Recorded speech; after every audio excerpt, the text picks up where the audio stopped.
Qytetarë të shumë, nxënësit e shkollave, por edhe punonjës të administratës, u angazhuan prej orëve të parë të mëngjesit për të pastruar sadopak mbetjet në territorin ku jetojnë. Disa prej nxënësve të shkollave bën disa orë mësimi, ndërsa për disa të tjerë, dita e premte ishte aktiviteti i cili u iniciua me mbështetjen e qeverisë, por që mund të shfrytëzohej për një ditë pushimi më shumë. Plani për pastrimin në një ditë për Tiranën ishte organizuar në disa pika ku dorezat, garzat dhe qeset e plasmasit ishin arma për të luftuar ndotjen që përjeton Shqipëria. Këtij aksioni gjatë mesditës në zonën e kombinatit ju bashkua dhe kryeministri Rama dhe ministri i Mjedisit Lefter Koka, të cilët dhanë shembullin e tyre për këtë nisë.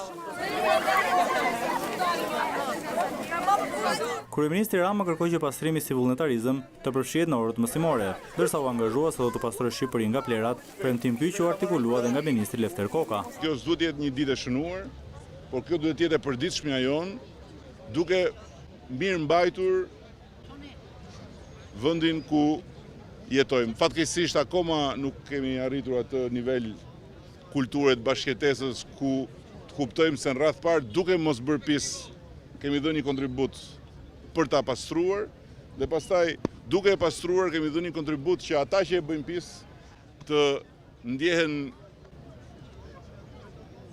me pak vrasje të ndërgjegjes. Kanë qenë të angazhuar mbi 100.000 vullnetar, kryesisht ri, cilët në vetvete kanë kërkuar të bëjnë një thirrje ndërgjegjes së çdo qytetari shqiptar.